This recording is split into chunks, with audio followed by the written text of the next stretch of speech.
Hello everyone, good morning to all of you. Welcome to the Nucleus Chemistry classes. Myself Arun Kumar. पिछले lecture में हमने discuss किया था कुछ important problem regarding with our syllabus. Mole concept के कुछ अच्छे लेवल के प्रॉब्लम हमने पिछले क्लास में डिस्कस किया था.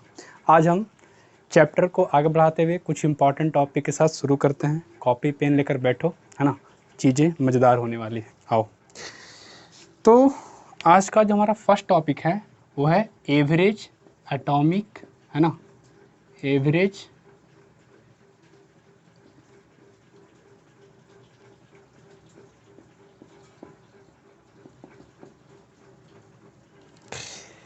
एवरेज एटॉमिक मास. अब सवाल ये खड़ा होता है कि हमने पढ़ा था एटॉमिक मास, है ना, शॉर्ट फॉर्म में अपने से किससे रिप्रेजेंट करेंगे, AAM, एवरेज एटॉमिक मास. ओके, तो हमने एटॉमिक मास देख रखा है ना. क्या होता है, किसी भी एलिमेंट का अगर 1 मोल एटम लेते हैं तो उसका क्या होता है, atomic mass. What do you mean by average? तो अगर थोड़ी सी बात हम समझने की कोशिश करें कि ये जो एवरेज एटॉमिक मास हम देखने जा रहे हैं, ये ऐसा नहीं कि पहले हमें नहीं मिला है. क्लास 9th में इन चीज़ों को आप देख चुके हो. जैसे थोड़ा समझने की कोशिश करना.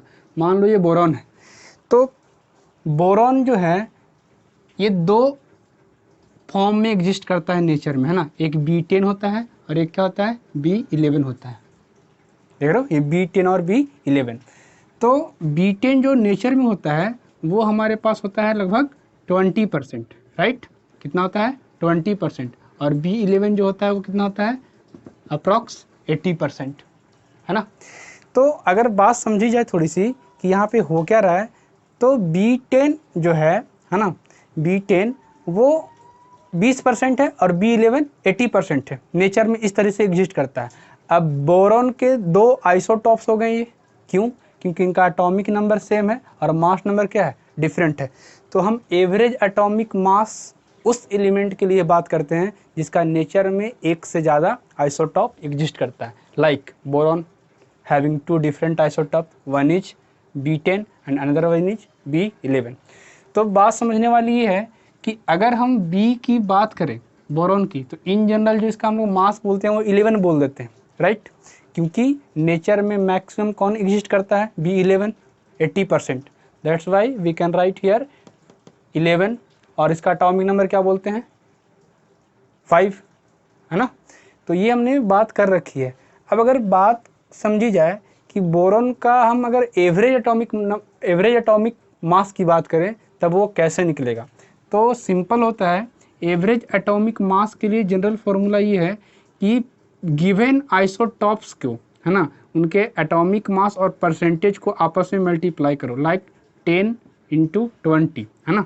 क्या बोला मैंने कि एक एलिमेंट के जितने भी आइसोटॉप्स हैं सारे आइसोटॉप्स को क्या करो कि उसके एटॉमिक मास और परसेंटेज जो एग्जिस्ट करता है नेचर में जितना है उनको मल्टीप्लाई करो और ऐड करते चले जाओ. तो ये क्या हो जाएगा, दिस इज 11 × 80. और नीचे 100 ही होता है ना, क्योंकि सारे परसेंटेज को जोड़ोगे तो 100 ही होगा. अगर 2 हैं तो 20 और 80 100 हो रहे हैं. अगर 3 होंगे तो इसी तरीके से रेशियो में वो डिस्ट्रीब्यूट ही होगा कि अपन जोड़ेंगे तो क्या आएगा, ये 100 ही आएगा. तो ये तरीका है. तो अगर डिफिनेशन की बात करें तो डिफिनेशन क्या होगा एवरेज एटॉमिक मास का, कि एवरेज, है ना, of all naturally occurring isotopes of an element. क्या बोलेंगे, average of all isotopes of an element having what, average of all isotopes of an element having different, या फिर क्या बोलोगे, average of all isotopes of an element having different mass of different masses exist in nature. ये देखो, है ना, क्या बोला है कि जितने भी एक एलिमेंट के आइसोटॉप्स हैं उनका हम क्या करेंगे, एवरेज करेंगे उसके ऑल आइसोटॉप्स के, जो कि डिफरेंट मास के साथ क्या करता है, नेचर में एग्जिस्ट करता है. तो इन जनरल जो इसका फॉर्मूला आता है एवरेज एटॉमिक मास का, वो क्या बोलेंगे, बोलो. तो ये हम बोलेंगे कि प्रत्येक आइसोटॉप्स के atomic mass, A stand for atomic mass और I stand for what, isotopes, है ना. तो ये क्या हो गया कि प्रत्येक आइसोटॉप के क्या है atomic mass multiply by there percentage of isotopes, है ना। ये आई का मतलब हो गया, यहाँ भी आई कर लो कि मतलब आईएथ ले रहे हैं। अगर 2 है तो है ना, दोनों का एटॉमिक मास और परसेंटेज मल्टीप्लाई करो और जोड़ते चले जाओ। मैं आगे यहाँ पे लगाता हूँ सिग्मा। इसका मतलब क्या हुआ जी, समेशन, कि मतलब प्रत्येक आइसोटॉप्स का एटॉमिक मास और उसका परसेंटेज मल्टीप्लाई करो और क्या करो, जोड़ते जाओ। और नीचे भी अगर हम लिखना चाहें तो सिग्मा लगा कर लिख सकते हैं क्या, कि परसेंटेज ऑफ टोटल आइसोटॉप्स। तो सारे आइसोटॉप्स के परसेंटेज जोड़ोगे तो ये तो वैल्यू फिक्स ही है, ये कितना हो जाएगा, 100 हो जाएगा। तो कुछ इस तरीके से हम रिप्रेजेंट करते हैं ना, ये वैल्यू तो ऑलवेज क्या है, 100 है। तो इस तरीके से हम किसकी बात करेंगे, एवरेज एटॉमिक मास का। तो चीज़ें काफ़ी आसान है, समझने लायक है। जैसे इन जनरल लोग पूछता है कि सर यहाँ से क्या हमें समझ में आया, what is the difference between atomic mass and average atomic मास। तो एक क्वेश्चंस को लेकर हम लोग समझते हैं, इसे बड़ा ही ईजिली समझ में हमें आ जाएगा। ओके, मैं इसे मिटाता हूँ, चीज़ें थोड़ी सी और समझने की कोशिश करते हैं, है ना। आ जाओ, देखो यार क्या है, मान लो कि हमने, है ना, क्लोरीन एक बेहतर एग्जाम्पल हो सकता है हमारे लिए। कैसे, जरा हम देखते हैं इसको, है ना। देखो, क्लोरीन का 2 आइसोटॉप्स होता है। हम लोग क्या पढ़ते हैं, क्लोरीन जो है वो इसका एटॉमिक नंबर क्या होता है, 17, और मास नंबर बोलते हैं 35.5। कभी ये सोचने की कोशिश किए हो कि मास नंबर क्या होता था, सम ऑफ प्रोटॉन प्लस न्यूट्रॉन।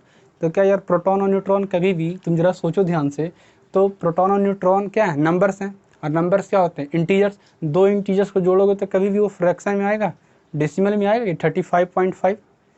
तो हम लोग याद तो कर लेते हैं इसे कि भाई क्लोरीन 17 है, एटॉमिक मास उसका क्या है 35.5। तो क्या है, वाकई में सम ऑफ पी प्लस एन है, एक्चुअल मास नंबर है, क्या डिफरेंस है। इसी चीज़ को थोड़ा सा हम समझते हैं। देखो, क्लोरीन 35.5 हमारे नेचर में एग्जिस्ट करता ही नहीं है। एक्चुअली क्लोरीन नेचर में जो होता है वो 35 होता है, और क्या होता है 37 होता है, राइट। ये जो 35 होता है वो अप्रॉक्स कितना होता है, 75% होता है ये, है ना। ये कितना होता है अप्रॉक्स, दिस इज 75। और क्लोरीन 37 जो होता है वो अप्रॉक्स नेचर में एग्जिस्ट करता है क्या, 30 मतलब क्लोरीन 37 जो होता है वो 25% होता है, लगभग इसका रेशियो आता है। तो हम खुद से निकाल सकते हैं, क्वेश्चन फ्रेम कर सकते हो क्या, कि chlorine having 2 isotopes Cl35 and Cl37 having percentage of nature is 75 and 25 respectively. Calculate average atomic mass for chlorine। तो निकालना आसान हो जाएगा, है ना। मैं इसका क्या पूछ रहा हूँ, एवरेज एटॉमिक मास किसका, क्लोरीन का। तो यहाँ से अगर हम सॉल्यूशन देखें इसका तो काफ़ी इजी है। कैसे निकलेगा, दिस इज AAM, है ना। क्या करो, इसके मास को इसके परसेंटेज से मल्टीप्लाई कर दो, बड़ा आसान है। This is 75, right. और फिर क्या करेंगे, 37 मल्टीप्लाई बाई दिस इज 25, और नीचे तो 100 ऑफ कोर्स आना ही है।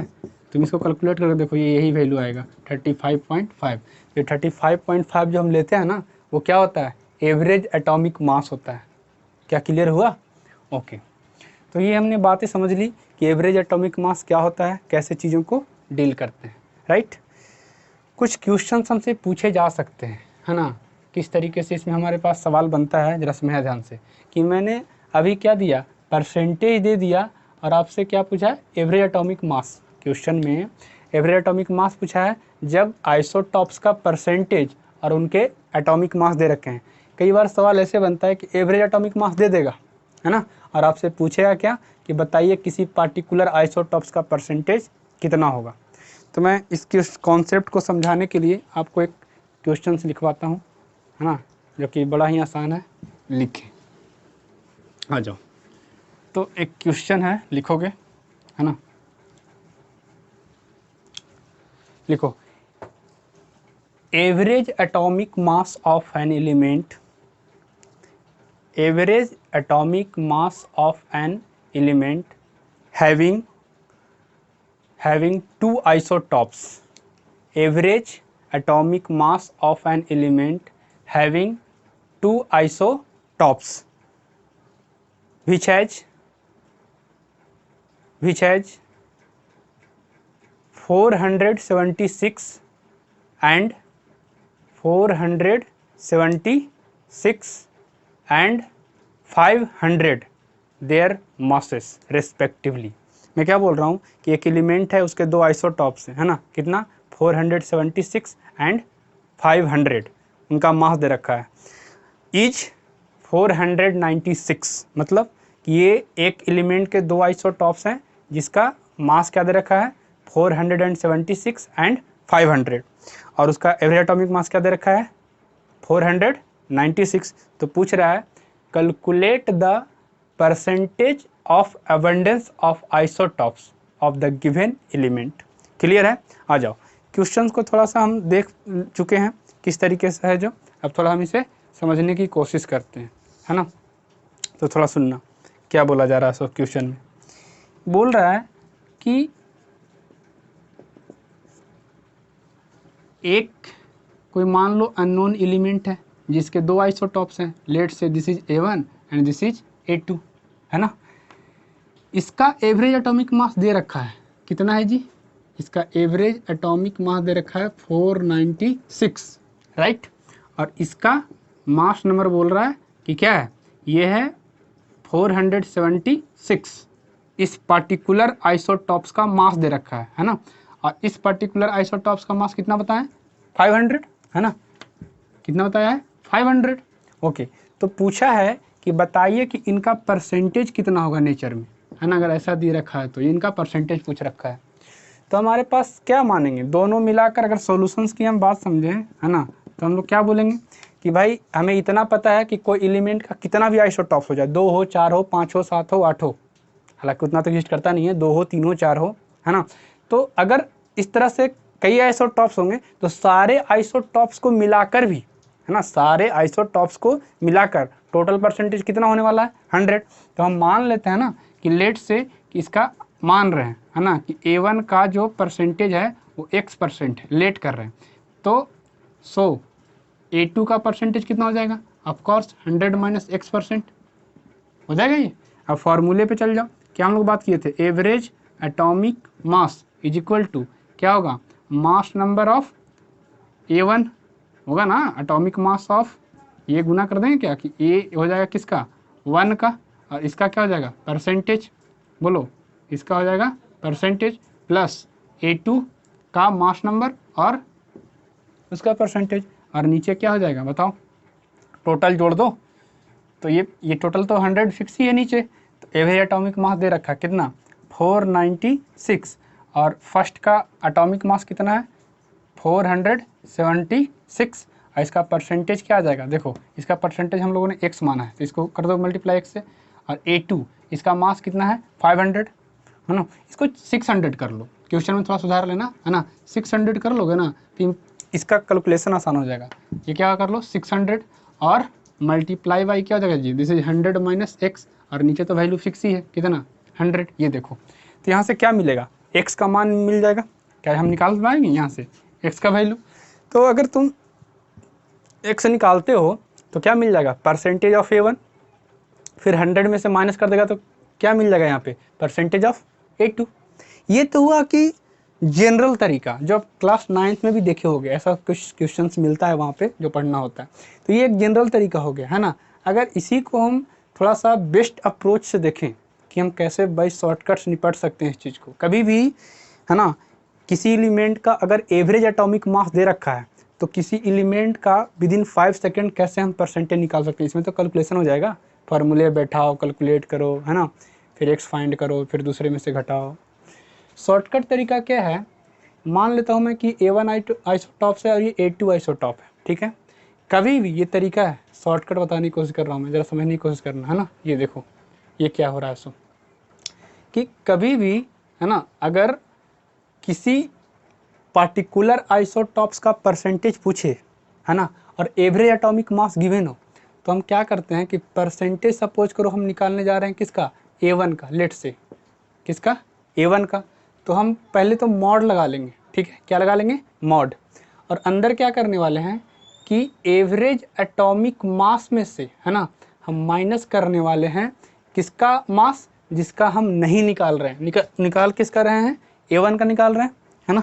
तो थोड़ा समझना, हम किसका निकाल रहे थे, A1 का, तो हम यहाँ घटाएंगे किसका, एटॉमिक मास ऑफ किसका, सेकंड का, आइसोटॉप सेकंड का एटॉमिक मास घटाएंगे, और नीचे क्या करने वाले हैं, atomic mass of second isotopes minus atomic mass of first isotope. हालांकि यहाँ से किसी को भी तुम माइनस करो, निगेटिव आई या पॉजिटिव आई, उससे फ़र्क नहीं पड़ेगा। क्यों, क्योंकि यहाँ तुमने क्या लग रखा है, मॉड, देखो ये दिख रहा है क्या, ये इस तरीके से, और फिर क्या करो, मल्टीप्लाई बाई 100, ये देखो बड़ा ही ईजिली निकल जाएगा। अगर हम डायरेक्ट इसको ना करके हम डायरेक्ट यहाँ से करना चाहें, तो मान लो इस क्वेश्चन के लिए हम करें अगर, तो क्या करेंगे बताओ, परसेंटेज, ये तो रूल हो गया, जनरल रूल है ना। अगर इस क्वेश्चन के लिए हम लगाएं तो अगर परसेंटेज ऑफ A1 निकालना है तो डायरेक्ट क्या करेंगे, एवरेज एटॉमिक मास दिया होगा कितना 496, तो A1 का निकाल रहे हैं तो मास किसका घटाना होता है, A2 का, तो क्या कर देंगे 600 बटा A2 माइनस A1, यानी क्या हो जाएगा, सेकेंड आइसोटॉप्स का एटॉमिक मास क्या बोलेंगे 600 और माइनस 476, और दिस इज मल्टीप्लाई बाई 100। देखो शॉर्टकट निकल गया, कितना आएगा जी, बोलो 4, यानी 104, नीचे क्या आएगा बताओ, है ना, तो 24 इधर बच जाएगा और 100 उधर हो जाएगा, यानी कि 124 मल्टीप्लाई बाई 100, यहाँ से डायरेक्ट क्या मिल जाएगा, परसेंटेज। देख रहे हो, आसान है, कर सकते हो, है ना, मुश्किल नहीं है। बट यही है कि अभी ये जो फॉर्मूला मैंने दिखाया ये किसके लिए लगाया है, एवरेज एटॉमिक मास के लिए। हमारा नेक्स्ट टॉपिक होने वाला है average molecular mass. Average molecular मास के लिए भी तुम सेम फार्मूला यूज कर सकते हो, बस जहाँ पे क्या होगा, है ना, एवरेज एटॉमिक मास, वहाँ पे क्या होगा, एवरेज मोलिकुलर मास। जहाँ पे हम किसी पर्टिकुलर एटम का हम मास परसेंटेज निकाल रहे हैं नेचर में, इसी प्रकार हम क्या करेंगे, किसी पर्टिकुलर मोलिक्यूल्स का एक मिक्सचर होगा, मिक्सचर में है ना मोर देन 2 या 2 फिर मोलिक्यूल्स गिवन होगा, तो हम किसी पार्टिकुलर मोलिक्यूल्स का क्या निकाल रहे होंगे, परसेंटेज निकाल रहे होंगे, वो और इंटरेस्टिंग होगा, है ना। नोट करें इसे, हम बढ़ते हैं नेक्स्ट टॉपिक की तरफ, हमारा है ना क्या है, सो ज़रा समझने की हम कोशिश करेंगे, ठीक है। अब थोड़ी सी बात अगर समझी जाए कि एवरेज एटॉमिक मास क्या है, तो ज़रा समझना, आ जाओ, है ना, क्लोरीन वाले पे ही चलते हैं, थोड़ा सा इसको ही देख लेते हैं, हो गया ये, ओके। तो ज़रा समझने की कोशिश करना, कुछ नोट्स हैं उसे कवर कर लो, उसके बाद हम एवरेज मोलिकुलर मास वाले टॉपिक पे आ जाते हैं, राइट। जैसे अगर थोड़ी सी बात समझो क्लोरीन वाले केस में, तो क्लोरीन का एवरेज एटॉमिक मास क्या था जी, ये था 35.5, है ना, और अगर इसका क्लोरीन क्या था, ये 35, और क्लोरीन क्या था, ये 37, इसका परसेंटेज क्या था, है ना, इसका परसेंटेज क्या था, इसका परसेंटेज था लगभग 75%, और इसका परसेंटेज क्या था, दिस इज 25%। बोलो यही है ना। अब कुछ कमेंट इस प्रकार की जाते हैं इस पर कि भाई ये जो एवरेज एटॉमिक मास आया है ना, वो किस आइसोटॉप के नज़दीक में आया है। तो तुम देख सकते हो ये 35 है और ये 37 है, तो नज़दीक किसके हैं, 35 वाले के। तो एक स्टेटमेंट ये बनता है कि average atomic mass is closer to that isotope having high percentage, एक पॉइंट। दूसरी बात, एवरेज एटॉमिक मास जो होता है वो ऑलवेज, है ना, गिवन आइसोटॉप्स के एटॉमिक मास के बीच में होगा।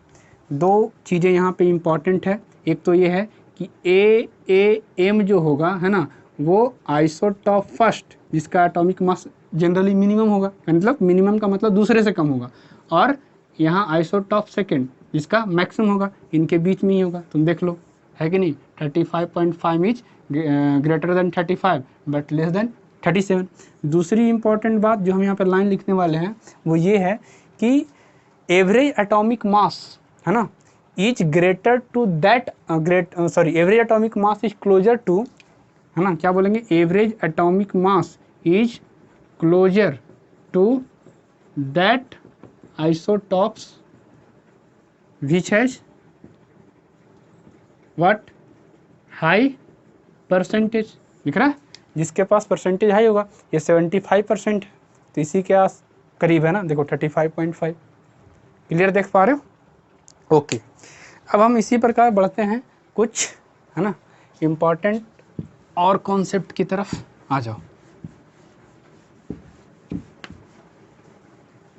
लगाओ टॉपिक, क्या हम लोग बोलेंगे, एवरेज मोलिकुलर मास। देखो यार, तुम कोरिलेट करते हुए चलो, दोनों चीज़ें काफ़ी आसान है। जैसे हमने शुरू में फंडामेंटल पार्टिकल्स की बात की है ना, फिर एटॉमिक मास के ऊपर बात किया, फिर मोलिकुलर मास के ऊपर बात किया है ना, अब क्या किए एवरेज एटॉमिक मास। अब क्या डिस्कस करने जा रहे हैं, एवरेज मोलिकुलर मास है ना। ओके, अब थोड़ा सा समझें है ना, तो क्या इंपॉर्टेंट है उसे हम देख लेते हैं। आ जाओ, एवरेज मोलिक्यूलर है ना मास, इसको क्या बोलेंगे AMM। तो अब इसको थोड़ी सी बात अगर समझी जाए तो यहाँ तो कोई ऐसा एलिमेंट है नहीं या कोई मोलिक्यूल है नहीं कि मोलिक्यूल का आइसोटॉप की बात करेंगे। तो what do you mean by average molecular मास, है ना। तो ये कहा जाता है कि अगर किसी सॉल्यूशन का हम 1 मोल लें, है ना, क्या बोल रहा हूँ मैं, किसी सॉल्यूशन का अगर 1 मोल लें और उस 1 मोल में है ना डिफरेंट गैसियस प्रोडक्ट या गैसियस सब्सटेंस प्रेजेंट हो, क्या बोलेंगे कि मोलर मास या फिर molecular mass of 1 mole of gas having different substance. क्या कहने का मतलब है कि अगर थोड़ी सी बात समझी जाए है ना, कि कोई मिक्सचर है जिसमें एक से ज़्यादा सब्सटेंस है जो कि क्या हो, गैसियस हो, राइट। तो मैं इसका डिफिनेशन से बोल देता हूँ कि mass of 1 mole of a mixture containing more than 1 substance, है ना। मास ऑफ क्या बोलेंगे 1 मोल,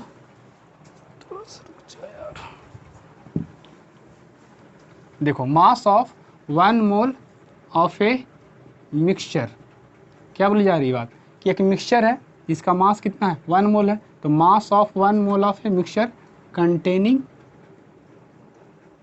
more than what, more than 1 substance, ठीक है। और ये सब्सटेंस बेसिकली क्या होंगे, गैसियस, राइट।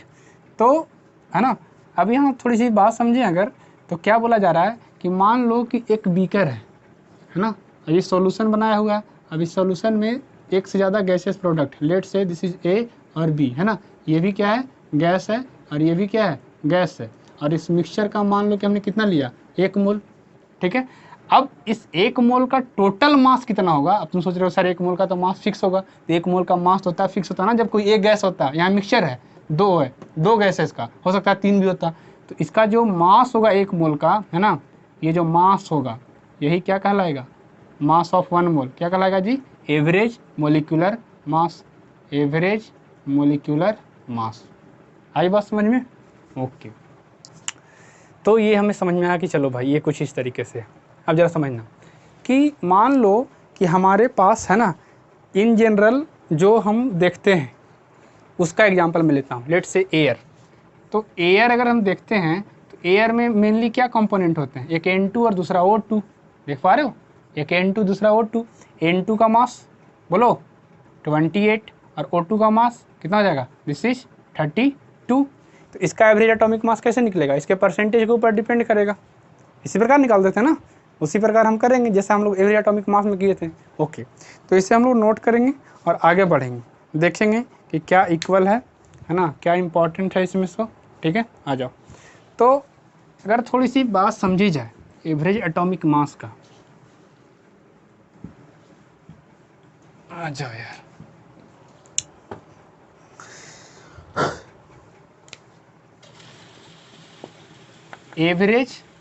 मोलिकुलर मास है ना, एवरेज मोलिकुलर मास।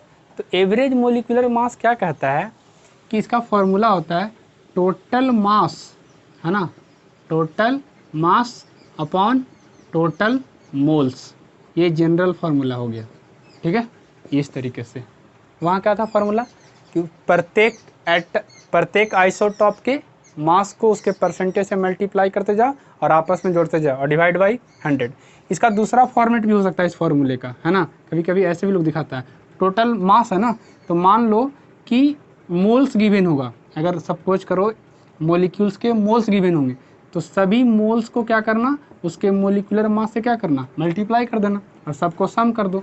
अगर मोल्स गिवन होंगे तो मोलिकुलर मास से गुना करें तो क्या मिल जाएगा, मास, और सबको ऐड करो तो क्या मिल जाएगा, टोटल मास, और डिवाइड बाई क्या करोगे, टोटल मोल्स, तो क्या करेंगे सिग्मा NI, यानी मोल का sum, sigma is the basically summation of all the moles. देख पा रहे हो। तो हम इस तरीके से कुछ बात करने वाले हैं दोनों में, राइट। अब थोड़ी सी अगर बात समझी जाए, है ना, कि डिफरेंस क्या है इन दोनों में, ज़रा समझना। कुछ इंपॉर्टेंट बातें हैं, जैसे मान लो कि क्वेश्चन कुछ इस तरीके से देते हैं, है ना, कैलकुलेट, है ना, average molecular mass in the following cases, है ना। इस केस में अगर हम बात करें किसका, एवरेज मोलिकुलर मास का, जैसे कुछ इंपॉर्टेंट पॉइंट्स हैं, ज़रा देखना, है ना, क्या होता है। सो एक है इक्वल मोल्स, है ना, इक्वल मोल्स ऑफ, सपोज करो CO2 एंड CH4, एक बात इक्वल मोल्स दिया है। दूसरी बात equal mass, equal masses of CO2 and CH4, देख पा रहे हो, ये इक्वल मासेस है। इन दोनों केस में क्या इंपॉर्टेंट है वो थोड़ा हम समझने की कोशिश करेंगे, है ना। एक सेकेंड, तो ज़रा देखो क्या इंपॉर्टेंट है, सो ज़रा हम देखेंगे, है ना। तुम थोड़ा समझो कि भाई ये जो एवरेज मोलिकुलर मास है, राइट, वो हम कैसे डील करेंगे, सो, है ना। ज़रा हम इसको समझने की कोशिश करेंगे कि एवरेज मोलिकुलर मास तो जनरल फॉर्मूला तो हम लोगों ने देख रखा। अब अगर एवरेज मोलिकुलर मास का हम इस कंडीशन में बात करें कि भाई अगर मोल्स जो हैं गिवन कंपोनेंट के वो अगर सेम हो जाए, है ना, मोल्स के साथ साथ दूसरा कंडीशन दिया है कि अगर मास का भी सेम हो जाए, तो इस कंडीशन में हम क्या बात कर सकते हैं, राइट। आ जाओ, इम्पॉर्टेंट है ना, किस तरीके से ये सॉल्व होगा, सो उसे हमें देखना है। आ जाओ, तो थोड़ा सा हम समझेंगे इस चीज़ को। तो पहला केस अगर हम देखें जो बोला है इक्वल मोल्स का, है ना, इक्वल मोल में क्या कहानी है वो ज़रा देखेंगे। देखो ये इक्वल मोल्स की बात अगर हम समझते हैं, ये मान लो हमने क्या लिया है CO2 और यहाँ पे क्या लिया है CH4, तो CO2 और CH4 का भाई मैंने क्या ले रखा है इक्वल मोल्स। तो अगर मोल मैंने यहाँ N लिया है तो यहाँ भी मोल कितना होगा, N ही होगा। अब इसका निकालना क्या है, एवरेज मोलिकुलर मास। तो एवरेज मोलिकुलर मास का फॉर्मूला क्या होता है, टोटल मास अपन टोटल मोल्स। तो अगर N मोल है तो मास कितना होगा, N इंटू एक मोल में कितना होता है 44, तो N मोल में कितना हो जाएगा N इंटू 44। इसी प्रकार इसका भी N और इंटू क्या हो जाएगा 16, और नीचे क्या करोगे टोटल मास कर दो, सॉरी टोटल मोल्स कर दो, ये क्या हो जाएगा दिस इज 2N। तो मैं समझाने की क्या कोशिश कर रहा हूँ, N ऊपर से कॉमन लो तो ये क्या बचेगा जी 44 प्लस 16, है ना, और यहाँ क्या हो जाएगा दिस इज 2N, तो है ना, ये क्या हो जाएगा N से N कैंसिल हो जाएगा, और बेसिकली क्या हो जाएगा देखो 44 अब प्लस 16/2। तो तुम देख रहे हो अगर 3 भी लेते हैं तो क्या होता है उसका मास आता और नीचे 3N आता, तो N से N कैंसिल होता, नीचे 3 होता। तो किसी भी नंबर को मान लो 5 नंबर है X Y Z alpha beta, है ना, 5 हैं, और उसको डिवाइड कर देंगे 5 को सबको जोड़ के, तो क्या कहलाता है बेसिकली एवरेज है। ये जो तुम देख रहे हो इक्वल मोल्स वाले केस में ये क्या आएगा, ये डिवाइड करने के बाद तो ये हमें दिख ही रहा है कि ये हो जाएगा, है ना, तो क्या हो जाएगा जी 30। तो ये 30 क्या है, इन दोनों नंबर का एवरेज है इसके मोलिकुलर मास का। 44 और 16 का कोई एवरेज लेने के लिए बोलेगा तो क्या करोगे, दोनों को जोड़कर 2 से डिवाइड करोगे तो एवरेज है। तो नोट पॉइंट क्या निकल के आया कि इन केस ऑफ इक्वल मोल्स, है ना, इन case of what equal moles it is just average value, या फिर बोल दो इट इज जस्ट एवरेज, ये कॉन्सेप्ट है ना। दूसरी इंपॉर्टेंट बात समझेंगे in term of equal mass of CO2 and methane. तो भाई थोड़ा सा देखो, थोड़ा सा, है ना, कि इक्वल मासेस के टर्म में हम कैसे बात करने वाले हैं। आ जाओ देखो यार, दूसरा केस है क्या बोला है CO2 और मीथेन का इक्वल मास, मान लो W ग्राम दोनों का मैं कंसिस्ट कर लेता हूँ, है ना। अब मास तो मिल गया मुझे, ये क्या हो गया वेट। अब अगर मैं मोल निकालने जाऊँ तो कैसे होगा, वेट बाई 44, और यहाँ क्या हो जाएगा वेट बाई 16, मोलिकुलर मास से डिवाइड कर दोगे तो। और एवरेज मोलिकुलर मास का फंडा क्या था कि टोटल मास को जोड़ दो तो ये 2W हो जाएगा, और नीचे क्या करो टोटल मोल्स को जोड़ दो, तो weight by 44 plus weight by 16, बोलो क्या होगा यहाँ से, दिस इज 2W और यहाँ से W कॉमन ले लो तो क्या बच जाएगा 1/44 प्लस 1/16, है ना। ये W से W कैंसिल हो गया तो आएगा क्या, दिस इज 2, है ना। 44 और 16 करेंगे तो क्या हो जाएगा, दिस इज 16 प्लस 44 और ऊपर क्या हो जाएगा 44 इंटू 16, कुछ ऐसा होगा। तो इसको क्या कर दोगे, this is 2 into 44 into 16 upon क्या होगा 60, बोलो, है ना। इसको कैलकुलेट करो थोड़ा सा, इम्पॉर्टेंट कुछ निकल के आएगा इससे, 30, है ना। और क्या कर सकते हैं, ये क्या हो जाएगा, दिस इज 15 और दिस इज 22, है ना। और मल्टीप्लाई करो इसको, क्या हो जाएगा 22 इंटू 16 अपॉन 15, देख पा रहे हो। इसको कैलकुलेट करो क्या हो जाएगा जी, कैलकुलेट करो तो क्या बोलेंगे 32 एंड दिस इज 32, 352, राइट। तो 352 को अगर डिवाइड करेंगे हम किससे 15 से तो ये लगभग पहुंच जाएगा, दिस इज 2, है ना।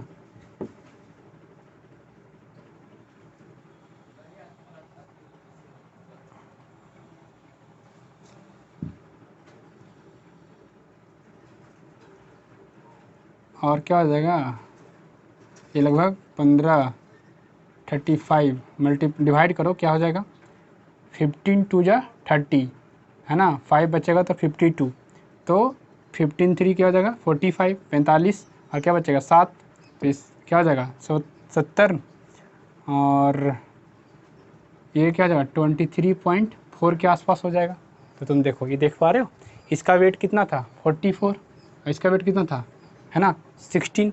तो ये किसके नज़दीक, एक लाइन ऐसे ही बोली जाता है, ये भी सही है कि 23.4 जो है वो इसके करीब ज़्यादा है। 44 तो आगे हो गया ना, अगर 44 और 16 का बीच में देखें तो गैप कितना है, लगभग कितना हो जाएगा 28 का गैप हो जाएगा, है ना।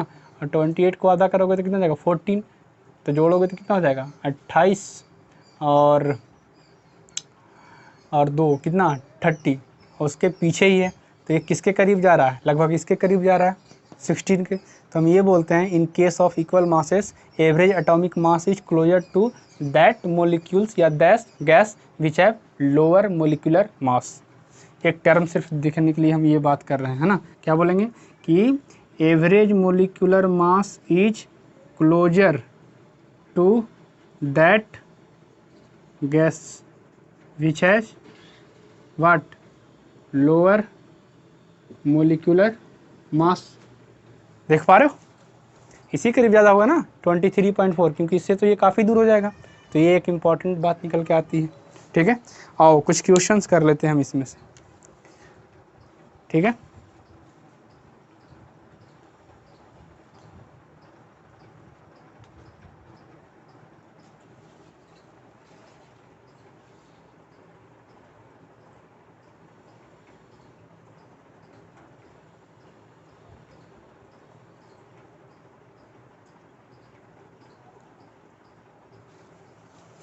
ओके तो हम लोग देखेंगे एक क्वेश्चंस क्या है ना। आ जाओ,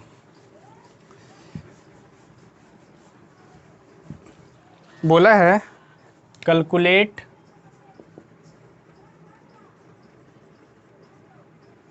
है ना परसेंटेज ऑफ ऑक्सीजन